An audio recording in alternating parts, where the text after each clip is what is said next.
this video, we're going to be talking about what phishing is, the different types of phishing, the dangers of phishing, and finally the best practices on how to protect yourself against this.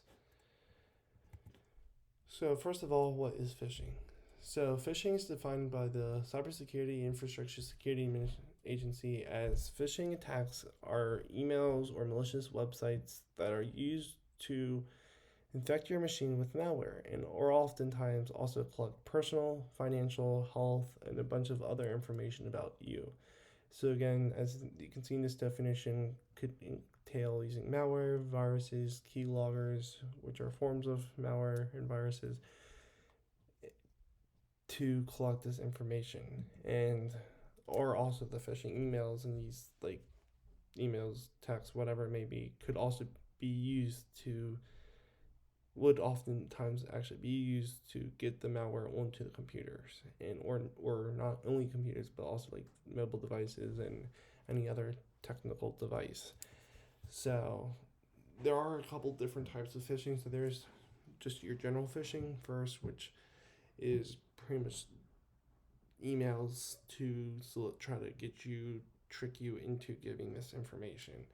And then at the next level is spear phishing, which is the same principle but targeted towards a specific group of people or a specific organization. So let's say an attacker tries to get information, whether it's personal information, while or at the same time also organizational information. Let's say they try to target,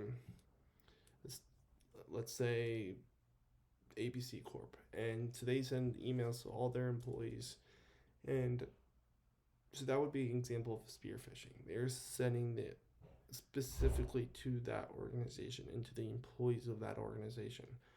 So whaling goes even the next step further and is really targeting it towards executives in a company organization. So like if they sent it to like the CEO, CFL, all like your like chief executives to ABC Corp, to all those executives, that would be a whaling attack because it's targeting those top officials, those top executives in that company. So there are a few dangers of phishing, and the biggest one is the breach of your personal information, which could include the financial, health information, etc. It can also cause malware to get on your system, which then leads to more issues because like if you have that malware on there, it could be very difficult to get that malware off.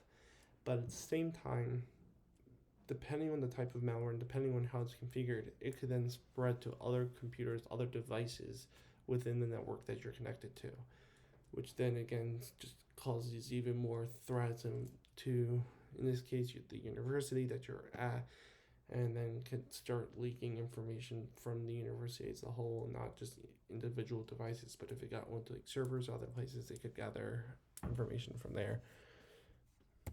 And finally, the best practices of phishing. So the most important one is just be careful of the links you click on. Like before you actually click on it, like you'll see the hyperlink text, but just hover over that and it'll pop up with a box that tells you where it's actually going to send you to.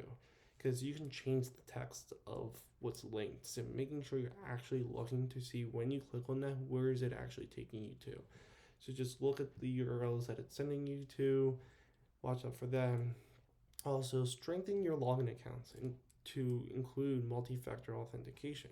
And finally, keep your antivirus up to date. That's going to be one of the big and easy ones to do is because when you're keeping your antivirus up to date, your antivirus will be able to do a better job at detecting malware because again, there's going to be more malware that's coming out every single day, and your antivirus will need to be updated for them to help be able to protect against new threats. So that's going to be one of the big ones, and also pretty simple ones to do is keeping that up to date because they'll usually pop up with a window, update your antivirus. Just make sure you're keeping that up to date.